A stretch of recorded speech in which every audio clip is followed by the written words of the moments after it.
तो आज डिस्कस करने वाले हैं chapter number 17 additional question bank theoretical distribution. अब कहीं देखिए चैप्टर नंबर 17 मेरा थ्योरेटिकल डिस्ट्रीब्यूशन है, इसके हम एडिशनल क्वेश्चन बैंक को डिस्कस कर रहे हैं। तो सबसे पहले फर्स्ट एमसीक्यू देखिए, when a coin is tossed 10 times then we use. अब गाइस देखिए किसी भी कॉइन को यदि हम 10 टाइम टॉस करते हैं तो उस केस में गाइस देखिए मैं किस चीज़ का यूज करता हूँ, बाइनोमियल डिस्ट्रीब्यूशन का। तो ऑप्शन सी क्या होगा यहाँ पर करेक्ट आंसर होगा। क्यों गाइस देखिए बाइनोमियल डिस्ट्रीब्यूशन के केस में क्या कंडीशन होती है कि मेरे पास जो है फेलियर और सक्सेस की प्रोबेबिलिटी गिवन होनी चाहिए। अब गाइस देखिए एक कॉइन में फेलियर की प्रोबेबिलिटी कितनी होगी 1/2 और उसके गाइस देखिए टेल आने की भी प्रोबेबिलिटी कितनी होती है मेरी 1/2। तो पी और क्यू मेरे पास दोनों गिवन होते हैं, तो इसलिए हम यहाँ पर ऑप्शन सी मेरा क्या होगा करेक्ट आंसर होगा। अब गाइस देखिए सेकंड एमसीक्यू को देखिए, सेकंड में क्या कह रहा है इन बाइनोमियल डिस्ट्रीब्यूशन एन मीन्स। अब गाइस देखिए यहाँ पर मेरा एन क्या होता है कि number of trial of an experiment, की उस एक्सपेरिमेंट में कितने नंबर ऑफ ट्रायल्स हैं, तो वही मेरा क्या कहलाता है एन। तो यहाँ पर ऑप्शन ए क्या होगा करेक्ट आंसर होगा। गाइस देखिए जैसे फर्स्ट एमसीक्यू में यहाँ पर हम कॉइन को टॉस कर रहे थे कितने टाइम 10 टाइम्स, तो एन मेरा इज इक्वल टू क्या हो जाता है यहाँ पर 10। तो ये चीज़ आपको ईजिली क्लियर होनी चाहिए। आइए थर्ड एमसीक्यू देखते हैं। कहीं देखिए binomial probability distribution is a. अब कहीं देखिए यहाँ पर जो मेरा बाइनोमियल डिस्ट्रीब्यूशन है वो कहीं देखिए यहाँ पर क्या होता है मेरा डिस्क्रीट होता है, तो ऑप्शन यहाँ पर बी क्या होगा करेक्ट आंसर होगा। अब कहीं देखिए ऑन द अदर हैंड यहाँ पर यदि मेरा मैं कह सकता हूँ नॉर्मल डिस्ट्रीब्यूशन होता है, कहीं देखिए सिर्फ और सिर्फ मेरा नॉर्मल जो डिस्ट्रीब्यूशन होता है वो मेरा कंटिन्यूस होता है। अदरवाइज कहीं देखिए या तो बाइनोमियल डिस्ट्रीब्यूशन हो या मेरा पॉइजन डिस्ट्रीब्यूशन हो, दोनों ही क्या होते हैं डिस्क्रीट सीरीज के होते हैं। आई होप कि गाइस ये चीज़ आपको ईजिली क्लियर हुई होगी। यहाँ पर बाइनोमियल की जगह नॉर्मल पूछता तो गाइस वो मेरा क्या होता फिर ऑप्शन ए करेक्ट आंसर होता, वो क्योंकि कंटिन्यूस होता है मेरा। आइए फोर्थ देखते हैं। गाइस देखिए यहाँ पर फोर्थ में मेरे पास क्या गिवन है, देखिए when there are fixed number of repeated trial of an experiment under identical condition for which only 1 or 2 mutual exclusive outcome success और failure can result in each trial we use. अब guys देखिए कह रहा है कि हमारे पास जो यहाँ पर नंबर ऑफ गिवन है, मैंने आपको बताया कि सक्सेस और यहाँ पर फेलियर मेरे पास गिवन होती है, तो उस केस में हम क्या करते हैं कि बाइनोमियल डिस्ट्रीब्यूशन का यूज करते हैं। तो यहाँ पर ऑप्शन बी क्या होगा मेरा करेक्ट आंसर होगा, क्योंकि गाइस देखिए यहाँ पर हमारे पास पी भी गिवन है और क्यू भी गिवन है। पी क्या होता है मेरा सक्सेस और क्यू क्या होता है यहाँ पर फेलियर। तो यहाँ पर देखिए गाइस दोनों चीज़ हमारे पास गिवन है, तो इसलिए हम बाइनोमियल डिस्ट्रीब्यूशन का यहाँ पर यूज कर रहे हैं। अब गाइस देखिए फिफ्थ एमसीक्यू को देखिए, in binomial distribution P denotes the probability. Guys देखिए मैंने अभी आपको क्लियर किया है पी को हम किससे डिनोट करते हैं सक्सेस से, तो यहाँ पर ऑप्शन ए क्या होगा मेरा करेक्ट आंसर होगा। आइए 6 एमसीक्यू देखिए। अब गाइस देखिए यहाँ पर 6 में क्या कह रहा है simply when P is equal to 0.5। अब गाइस देखिए पी जब मेरा 0.5 है तो यहाँ पे गाइस देखिए सिंपली मैं कह सकता हूँ जो मेरा बाइनोमियल डिस्ट्रीब्यूशन होगा वो सिमेट्रिकल होगा। ऑप्शन बी क्या होगा यहाँ पर करेक्ट आंसर होगा। गाइस देखिए हमेशा कभी भी पी मेरा 0.5 होता है तो बाइनोमियल डिस्ट्रीब्यूशन जो होता है मेरा सिमेट्रिकल होता है। On the other hand guys देखिए पी जो है मेरा 0.5 से ज़्यादा या कम होगा तो उस केस में एसिमेट्रिकल होगा। देखिए 7 में क्या कह रहा है when P is greater then 0.5 the binomial distribution is. अब गाइस देखिए मैंने आपको बताया 6th में कि जब मेरा डेटा जो होता है वो 0.5 से ग्रेटर देन होता है, लार्ज होता है, तो उस केस में मेरा जो बाइनोमियल डिस्ट्रीब्यूशन होगा वो एसिमेट्रिकल होगा। ऑप्शन ए क्या होगा यहाँ पर करेक्ट आंसर होगा। अब गाइस देखिए 8 में क्या कह रहा है मीन ऑफ बाइनोमियल डिस्ट्रीब्यूशन। तो गाइस देखिए मीन क्या होता है मेरा एनपी, तो गाइस देखिए यहाँ पर क्या होगा ऑप्शन बी करेक्ट आंसर होगा। गाइस देखिए एनपी क्यू क्या होता है मेरा यहाँ पर वेरिएंस होता है, तो आप इस बात को ध्यान रखिएगा एनपी क्यू मेरा वेरिएंस होता है और एनपी मेरा मीन होता है। तो गाइस देखिए 9th में क्या कह रहा है वेरिएंस ऑफ बाइनोमियल डिस्ट्रीब्यूशन, मैंने अभी आपको क्लियर किया ऑप्शन ए क्या है यहाँ पर करेक्ट आंसर है। आइए 10th देखिए। अब गाइस देखिए 10th में क्या कह रहा है यहाँ पर when P is equal to 0.5 the binomial distribution is skewed to the. अब गाइस देखिए मैं इसके लिए आपको कुछ पॉइंट नोट करा रहा हूँ करिए। अब गाइस देखिए मैंने आपको बताया था P इज इक्वल टू मेरा 0.5 होता है तो डाटा क्या होगा यहाँ पर सिमेट्रिकल होगा। अब गाइस देखिए P मेरा क्या होता है 0.5 से स्मॉलर देन होता है, तो उस केस में गाइस देखिए स्क्यूड किसकी तरफ होगा मेरा यहाँ पर राइट होगा। तो गाइस देखिए 9th में भी ऑप्शन बी क्या होगा यहाँ पर करेक्ट आंसर होगा, क्योंकि गाइस देखिए मेरा P जो है 0.5 से स्मॉलर देन है। अब गाइस देखिए एक प्रॉपर्टी और नोट कीजिए, यदि P मेरा 0.5 से ग्रेटर देन है तो गाइस देखिए लेफ्ट साइड में होगा, स्क्यूनेस जो होगी उसकी वो लेफ्ट साइड में होगी। तो ये बात आपको ध्यान रखनी है, यदि 0.5 से कम है तो राइट साइड में होगी, 0.5 से ग्रेटर देन है तो लेफ्ट साइड में होगी। तो गाइस देखिए यहाँ पर कितना हो जाएगा मेरा ऑप्शन बी करेक्ट आंसर होगा। आइए 11th देखते हैं। If in binomial distribution NP 9 NPQ 2.25 then Q is अब गाइस देखिए हमें क्यू फाइंड आउट करना है, तो एन पी की वैल्यू मेरे पास कितनी दे रखी है यहाँ पर इसने 9। तो गाइस देखिए सिंपली मैं क्या करता हूँ यहाँ पर एन पी की वैल्यू पुट कर देता हूँ, तो ये मेरा क्या हो जाएगा 9Q is equal to 2.25, Q is equal to कितना आ जाएगा गाइस देखिए 2.25 डिवाइडेड बाय 9। इसको सोल्व कर लेते हैं। अब गाइस देखिए यदि मैं इसको सोल्व करता हूँ तो मेरा गाइस देखिए यहाँ पर क्या आ रहा है, मैं आपको एक सेकंड कर लेते हैं। तो गाइस देखिए इसको सोल्व करने पर मेरा कितना आ रहा है यहाँ पर 0.25। तो गाइस देखिए ऑप्शन ए क्या होगा यहाँ पर करेक्ट आंसर होगा, ये चीज़ आपको ईजिली क्लियर होनी चाहिए। अब गाइस देखिए 12 देखिए, 12 में क्या कह रहा है, in binomial distribution mean is greater than variance. Option A correct answer है। क्यों गाइस देखिए मीन मेरा क्या होता है यहाँ पर NP, और गाइस देखिए वेरिएंस क्या होता है मेरा NPQ। तो गाइस देखिए मीन क्या होगा, ऑलवेज ग्रेटर होगा किससे, वेरिएंस से, क्योंकि गाइस देखिए यहाँ पर क्या करा कि हमने क्यू की और एक्स्ट्रा मल्टीप्लाई कर दी, और क्यू मेरा क्या होगा एक्स्ट्रा मल्टीप्लाई करने से क्या होगा उसकी जो वैल्यू है वो स्मॉल हो जाती है। फॉर एग्जांपल गाइस देखिए मेरे पास NP जो है हम मान के चलते हैं गाइस देखिए N मेरे पास 2 है, P मेरे पास 1/2 है, Q भी मेरे पास कितना है गाइस देखिए यहाँ पर 1/2 है। तो गाइस देखिए NP मैं करता हूँ तो मेरी कितनी वैल्यू आ रही है 1, और गाइस देखिए ऑन द अदर हैंड मैं NPQ करता हूँ तो 2 × 1/2 × 1/2। तो गाइस देखिए कितना आएगा मेरा 1/2 कितना होता है 0.5, और गाइस देखिए ये 1 से मेरा छोटा है। तो इस एग्जांपल के थ्रू आप इजीली अंडरस्टैंड कर सकते हैं। देखिए 13 में क्या कह रहा है, standard deviation of binomial distribution. अब गाइस देखिए SD मेरा क्या होता है, सिंपली मैं कह सकता हूँ SD is equal to guys देखिए मेरा क्या होता है वेरिएंस का अंडर रूट होता है, ठीक है। और गाइस देखिए यहाँ पर बायनोमियल डिस्ट्रीब्यूशन के केस में मेरा वेरिएंस क्या था, मैंने आपको बताया NPQ। तो गाइस सिंपली मैं क्या कर सकता हूँ NPQ का अंडर रूट ही मेरा क्या होगा यहाँ पर स्टैंडर्ड डेविएशन होगा। तो गाइस देखिए यहाँ पर ऑप्शन बी क्या होगा मेरा करेक्ट आंसर होगा। आइए 14 देखिए, dash distribution is limited case of binomial distribution. अब गाइस देखिए यहाँ पर लिमिटेड यूज किया जाता है किसका, बायनोमियल डिस्ट्रीब्यूशन का। तो गाइस देखिए पॉइजन होगा यहाँ पर ऑप्शन बी, क्योंकि पॉइजन के केस में क्या होता है यहाँ पर जो मेरे ट्रायल होते हैं वो काफ़ी लार्ज होते हैं और सक्सेस की प्रोबेबिलिटी गाइस काफ़ी कम होती है मेरे पास। आइए 15 देखिए, when the number of trial is large and the probability of success is small. मैंने आपको बताया था अभी कि प्रोबेबिलिटी जो होती है वो लार्ज होती है और सक्सेस की गाइस यहाँ पर क्या होगी उसकी प्रोबेबिलिटी बहुत ही कम होती है, और नंबर ऑफ ट्रायल मेरे काफ़ी ज़्यादा होते हैं किस में, पॉइजन डिस्ट्रीब्यूशन में। तो ऑप्शन बी क्या है यहाँ पर करेक्ट आंसर है। अब गाइस देखिए 16, in Poisson distribution the probability of success is very close to. Probability किसके क्लोज होगी गाइस, 0 के। मैंने आपको बताया कि यहाँ पर इतनी स्मॉल होती है, नंबर ऑफ ट्रायल्स तो मेरे काफ़ी लार्ज होते हैं लेकिन सक्सेस की प्रोबेबिलिटी बहुत ही रेयर चांस होते हैं उसके आने के। उस केस में हम गाइस क्या करते हैं यहाँ पर पॉइजन डिस्ट्रीब्यूशन का यूज करते हैं, और वेरी क्लोज टू किसकी होगी, 0 के। तो हम कह सकते हैं ऑप्शन सी क्या है यहाँ पर करेक्ट आंसर है। आइए 17 देखिए, इन पॉइजन डिस्ट्रीब्यूशन NP इज। अब गाइस देखिए NP क्या है यहाँ पर मेरा फाइनाइट है। ऑप्शन ए क्या होगा करेक्ट आंसर होगा। पॉइजन डिस्ट्रीब्यूशन के केस में जो मेरा NP होता है वो फाइनाइट होता है। अब गाइस देखिए मैं आपको एक चीज़ क्लियर कर देता हूँ, मैं पॉइजन डिस्ट्रीब्यूशन के केस में मेरा मीन और वेरिएंस दोनों आपस में इक्वल होते हैं, क्योंकि गाइस देखिए मीन क्या होता है मेरा NP और वेरिएंस भी पॉइजन डिस्ट्रीब्यूशन में क्या होता है मेरा NP, और मीन को हम यहाँ पर डिनोट करते हैं किससे, M से। आइए 18 देखिए, in test distribution mean is equal to variance. मैंने आपको अभी बताया पॉइजन के केस में क्या होता है मीन और वेरिएंस दोनों इक्वल होते हैं।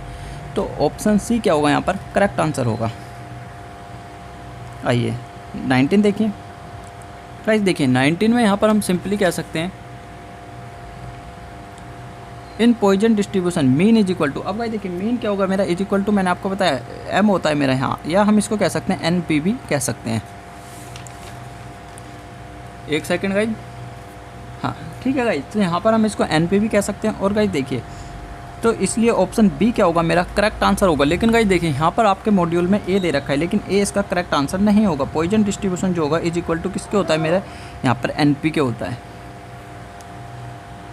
आइए 20 देखें, in binomial distribution standard deviation is equal to. अभी गाइस देखिए हमने स्टार्टिंग में सेम क्वेश्चन यहाँ पे रिपीटेड है, कौन सा था मेरा 13। SD क्या होगा गाइस देखिए मैंने आपको बताया है वेरिएंस का अंडर रूट होता है, और वेरिएंस क्या होता है मेरा बायनोमियल डिस्ट्रीब्यूशन के केस में NPQ। तो यदि मैं इसका रूट कर देता हूँ तो वही मेरा क्या होगा SD। तो ऑप्शन सी क्या होगा यहाँ पर करेक्ट आंसर होगा 20 का ऑप्शन सी। 21 देखिए, 21 में क्या कह रहा है for continuous event dash distribution is use. अब गाइस देखिए मैंने आपको बताया था कंटिन्यूस यहाँ पर सिर्फ और सिर्फ मेरा क्या है ओनली नॉर्मल डिस्ट्रीब्यूशन को ही हम क्या कहते हैं यहाँ पर कंटिन्यूस इवेंट, क्योंकि गाइस देखिए पॉइजन और बायनोमियल क्या है यहाँ पर मेरा डिस्क्रीट इवेंट पे बेस है ये, लेकिन नॉर्मल डिस्ट्रीब्यूशन जो होता है वो कंटिन्यूस इवेंट पे बेस होता है। तो ऑप्शन ए क्या होगा यहाँ पर करेक्ट आंसर होगा, आपको ध्यान रखना है। आइए 22 देखिए, probability density function is associated with. अब भाई देखिए, जब हमने प्रोबेबिलिटी का एडिशनल क्वेश्चन बैंक डिस्कस किया था, ये चीज़ आपको क्लियर की थी कि कंटिन्यूस वेरिएबल पे डिपेंड्स होता है मेरा। तो ऑप्शन बी क्या होगा यहाँ पर करेक्ट आंसर होगा। प्रोबेबिलिटी डेंसिटी फंक्शन को भी डिस्कस किया था हमने, प्रोबेबिलिटी चैप्टर को जब डिस्कस किया था, यहाँ पर प्रोबेबिलिटी डेंसिटी फंक्शन की वैल्यू मेरी क्या होती है, ग्रेटर देन और इक्वल टू 0 होती है। क्योंकि गाइस देखिए, किसी भी प्रोबेबिलिटी के चांसेस क्या होते हैं, ना आने के या तो 0 होंगे या आने के कितने होंगे 1, 1 से बड़ी नहीं होगी और 0 से छोटी नहीं होगी वैल्यू। आइए 24 देखिए, 24 में यहाँ पर क्या है, for continuous random variable probability of entire space is. अब भाई देखिए, प्रोबेबिलिटी ऑफ कंटिन्यूस है मेरा, यहाँ पर रैंडम वेरिएबल है, तो उस केस में उसकी प्रोबेबिलिटी क्या होगी, यहाँ पर 1 होगी। क्योंकि गाइस देखिए, किसी भी प्रोबेबिलिटी के आने की या तो 100% चांसेस होते हैं या नहीं होते हैं। तो गाइस देखिए, 100% चांसेस है किसी चीज़ के भी आने के, तो उस केस में प्रोबेबिलिटी कितनी होगी मेरी 1, क्योंकि 100% को हम किससे डिनोट करते हैं यहाँ पर 1 से। तो ऑप्शन सी क्या होगा यहाँ पर करेक्ट आंसर होगा। आइए 25 देखिए, 25 में क्या कह रहा है, for discrete random variable the probability of entire space. अब गाइस देखिए, डिस्क्रीट हो यहाँ पर या रैंडम वेरिएबल हो, प्रोबेबिलिटी तो या तो 100% होगी या 0 होगी। तो इसलिए हम कह सकते हैं जो मेरा सैम्पल स्पेस होगा, एंटायर सैम्पल स्पेस, वो क्या होगा मेरा 1 होगा यहाँ पर। आइए 26 देखिए, 26 में गाइस देखिए, binomial distribution is symmetrical if. Guys देखिए, मैंने आपको बताया था सिमेट्रिकल कब होता है मेरा, जब पी की वैल्यू कितनी होती है, यहाँ पर मेरे पास 0.5 होती है। अब भाई देखिए, पी की वैल्यू 0.5 कब आएगी, जब मेरे पास पी और क्यू दोनों सेम होंगे। उस केस में क्या होता है, यहाँ पर मेरा जो पी की वैल्यू है वो कितनी आती है 0.5, कब, जब P is equal to Q है। अब भाई देखिए, पी भी 1/2 है और क्यू भी 1/2 है, जब ही मेरे पास क्या होता है यहाँ पर 0.5 वैल्यू आएगी, अदरवाइज 0.5 वैल्यू नहीं आती है। तो इसलिए पी और क्यू दोनों सेम है, तो मेरा जो बाइनोमियल डिस्ट्रीब्यूशन होगा वो सिमेट्रिकल होगा, अदरवाइज एसिमेट्रिकल होगा।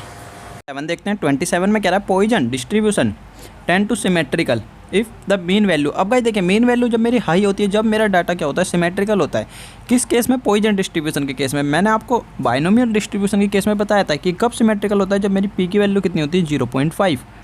और गाइस पॉइजन के डिस्ट्रीब्यूशन में जितना मेरा ज़्यादा मीन होगा उतना ही डाटा मेरा सिमेट्रिकल होगा। तो इसका ऑप्शन ए यहाँ पर करेक्ट आंसर होगा। आइए 28 देखिए, the curve of dash distribution है सिंगल पीक। अब गाइस देखिए, सिंगल पीक का यहाँ पर हम मीनिंग कह सकते हैं कि जिसके अंदर ओनली एक मोड अवेलेबल होता है, सिंगल मोड। तो गाइस देखिए, सिंगल मोड किस में अवेलेबल होता है, मेरा नॉर्मल डिस्ट्रीब्यूशन में सिंगल पीक होता है गाइस।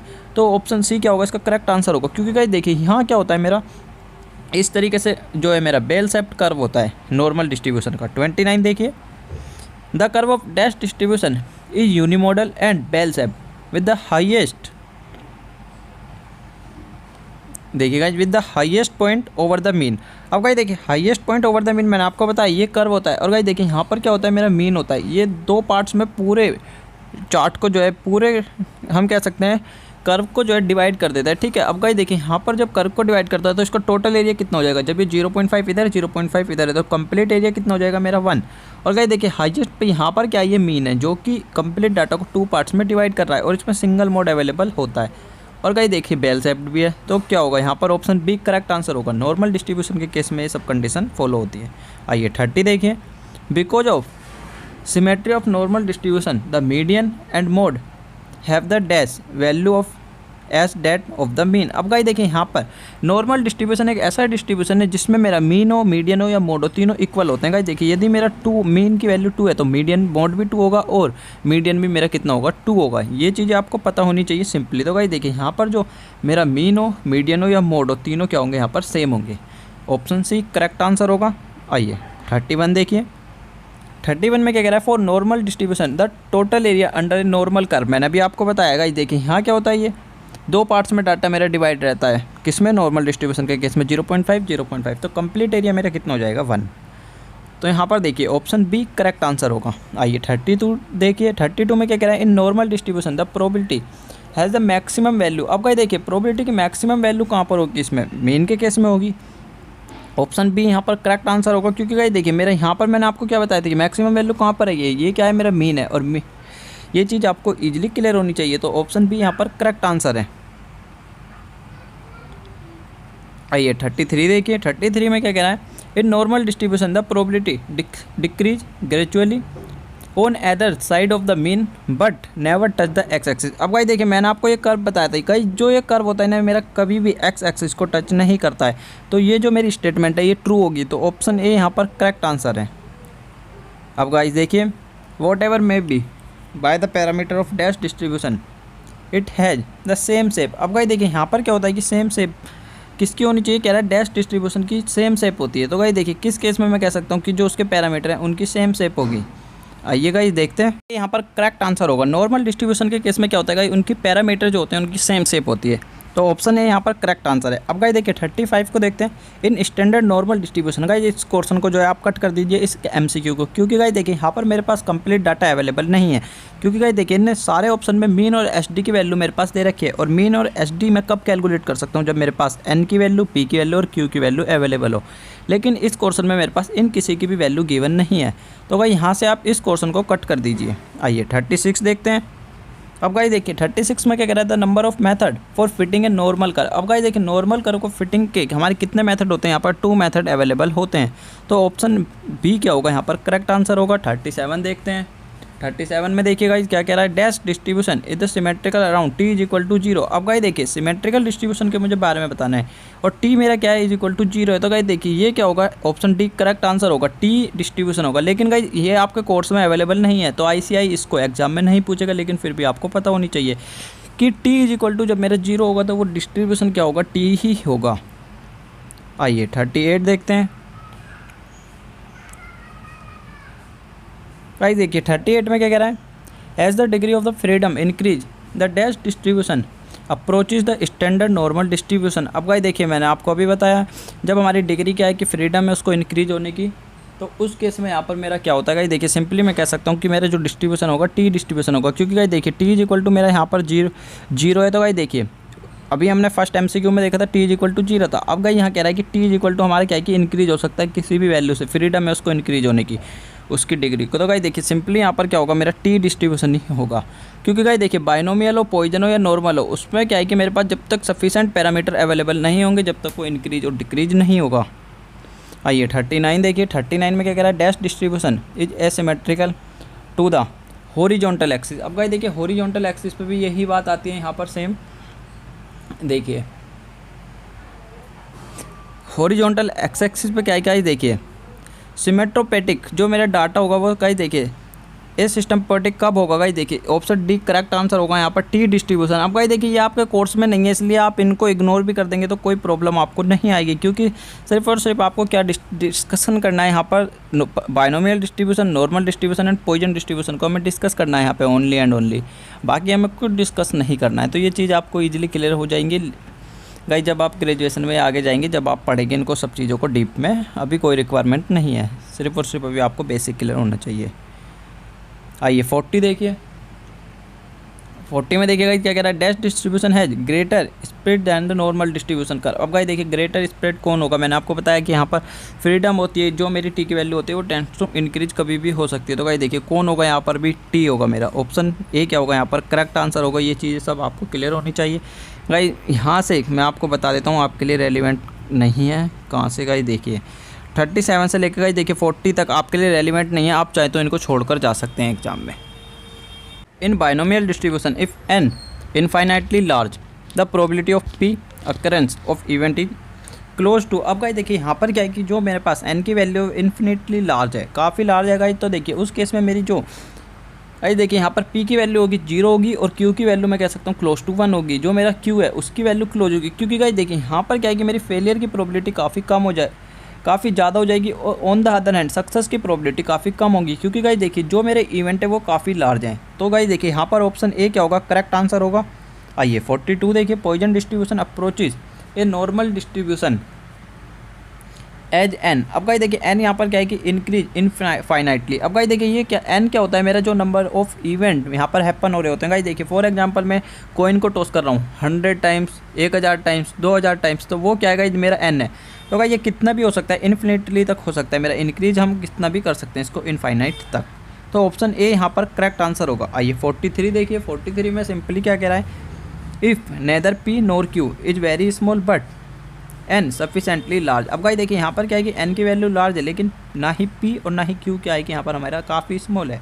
तो गाइस देखिए सिंपली क्या हो जाएगा, ये मेरा नॉर्मल डिस्ट्रीब्यूशन मैं इसको कह सकता हूँ। तो ऑप्शन बी क्या होगा यहाँ पर मेरा करेक्ट आंसर होगा। क्यों गाइस देखिए मैं आपको ये भी क्लियर कर देता हूँ, क्योंकि गाइस देखिए यहाँ पर एन की वैल्यू काफ़ी लार्ज है, लेकिन पी और क्यू की वैल्यू काफ़ी स्मॉल है। मैंने आपको बताया था कि हम बायनोमियल नॉर्मल डिस्ट्रीब्यूशन का यूज़ कब करते हैं, जब हमारे पास सक्सेस की प्रोबेबिलिटी काफ़ी कम होती है, या हम कह सकते हैं नंबर ऑफ n जो है हमारे पास काफ़ी ज़्यादा होते हैं। अब गाइस देखिए binomial distribution is very closely, ठीक है, अप्रोक्सीमेटेड बाय नॉर्मल डिस्ट्रीब्यूशन, इसलिए ऑप्शन बी क्या होगा यहाँ पर करेक्ट आंसर होगा। क्योंकि गाइस देखिए जो मेरा बायनोमियल डिस्ट्रीब्यूशन होता है वो किसके अप्रोक्सीमेटली होता है, गाइस देखिए यहाँ पर नॉर्मल डिस्ट्रीब्यूशन के होता है, या मैं इसको अदर तरीके से भी कैलकुलेट कर सकता हूँ। जैसे मैंने आपको बताया था यहाँ पे n की वैल्यू क्या है, काफ़ी लार्ज है, और p और q की वैल्यू गाइस देखिए यहाँ पर क्या कह रहा है कि वेरी स्मॉल नहीं है, मतलब इनका कहने का मतलब है ये भी काफ़ी लार्ज है, p nor q is very small, ठीक है। तो ये चीज़ें आपको ईजिली क्लियर होनी चाहिए। अब गाइस देखिए ये कब क्लियर होंगी, जब आप इसकी थ्योरी को रीड करेंगे बुक में से,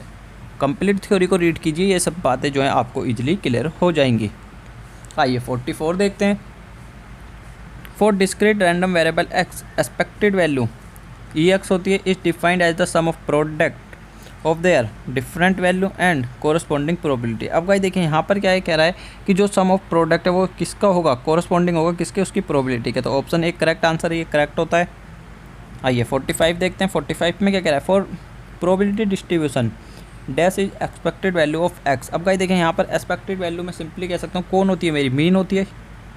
ऑप्शन सी करेक्ट आंसर होगा, क्योंकि गाइस देखिए प्रोबेबिलिटी डिस्ट्रीब्यूशन के केस में होता है क्या, जो मेरी मीन होती है वो एक्सपेक्टेड वैल्यू होती है। क्योंकि गाइस देखिए हम यहाँ पर क्या करते हैं, sigma X divided by N करते हैं, तो ये मेरा क्या आता है गाइस, मीन आता है। यहाँ पर जो मेरी सारी प्रोबेबिलिटी होती है उनका हम सम कर लेते हैं, और जो हमारे नंबर ऑफ चांसेस होते हैं उससे हम डिवाइड कर देते हैं। तो सिंपली मैं कह सकता हूँ मीन मेरा क्या होगा, यहाँ पर एक्सपेक्टेड वैल्यू होगी। आइए 46 देखिए। 46 में गाइस देखिए 46 में मेरे से सिंपली पूछ रहा है dash is expected value x minus M का square where m is mean. अब गाइस देखिए यहाँ पर m जो है मीन है, और मैं उसमें से उसके माइनस करके उसका स्क्वायर कर रहा हूँ। तो गाइस देखिए सिंपली यहाँ पर मेरा क्या हो जाएगा, वेरिएंस होगा। मैंने आपको बताया भी था वेरिएंस क्या होता है। गाइस देखिए हम HD को कैसे निकालते हैं, यहाँ अंडर रूट कर देते हैं किसका, वेरिएंस का, ठीक है गाइस। ये सब चीज़ें आपको इजीली क्लियर होनी चाहिए। तो गाइस देखिए जब हम वेरिएंस कर रहे हैं किसका, वेरिएंस HD निकालने के लिए अंडर रूट कर रहे हैं वेरिएंस का। तो गाइस देखिए यहाँ पर प्रोबेबिलिटी के केस में मेरा क्या होता है, वेरिएंस जो होता है वो x माइनस एम का स्क्वायर होता है। x गाइस देखिए जो डाटा मेरे पास अवेलेबल है उसमें से जो उसका मीन आया है मैं उसको माइनस करके उसकी स्क्वायर कर रहा हूँ। तो ये मेरा क्या कहलाता है गाइस, यहाँ पर वेरिएंस। तो ऑप्शन बी क्या होगा, करेक्ट आंसर होगा। आइए 47 देखते हैं। प्रोबेबिलिटी के केस में गाइस ध्यान रखिएगा हमेशा वेरिएंस इस तरीके से कैलकुलेट होता है, but on the other hand हम अदर चैप्टर देखें, जैसा कि यहाँ पर मैं आपको कह सकता हूँ मेजरमेंट ऑफ डिस्पर्जन, उसमें गाइस देखिए वेरिएंस अदर तरीके से कैलकुलेट होता है। तो ये चीज़ें आपको ध्यान होनी चाहिए। आइए गाइस 47 देखते हैं। 47 में गाइस देखिए क्या कह रहा है यहाँ पर, सिंपली मेरे से कह रहा है probability distribution of x given below. अब गाइस देखिए हमारे पास वैल्यू गिवन है और प्रोबेबिलिटी गिवन है, तो सिंपली क्या करना है गाइस, यहाँ पर मुझे मीन निकालना है। तो सिंपली मैं क्या करूँगा गाइस, देखिए सिंपली हम क्या करते हैं गाइस, देखिए ये कितना हो जाएगा मेरा p और इसके कितना हो जाएगा 0। तो गाइस देखिए यहाँ पर मेरा क्या वैल्यू आ जाएगी, सिंपली p आ जाएगी। क्योंकि गाइस देखिए ये तो कंप्लीट 0 हो गया, इसके मल्टीप्लाई करने पर इसके मल्टीप्लाई करता हूँ तो मेरा क्या आएगा, p आएगा। और गाइस देखिए टोटल इसका कितना होता है 1। तो गाइस देखिए मैं सिंपली कह सकता हूँ sigma F X divided by N होता है मेरा यहाँ पर। तो गाइस देखिए सिंपली मैं क्या कह सकता हूँ p डिवाइडेड बाय 1, क्योंकि इसका गाइस देखिए प्रोबेबिलिटी का टोटल यहाँ पर मेरा कितना है 1 है। क्योंकि गाइस देखिए p प्लस 1 माइनस p, तो p से p कैंसिल हो जाएगा, कितना आ रहा है मेरा 1। तो गाइस देखिए यहाँ पर p डिवाइडेड बाय 1 कितना आएगा मेरा p। तो ऑप्शन एक करेक्ट आंसर है। गाइस देखिए मैंने अभी आपको प्रोबेबिलिटी का जो है फॉर्मूला भी बताया था कि हम मीन को कैसे कैलकुलेट कर सकते हैं प्रोबेबिलिटी में।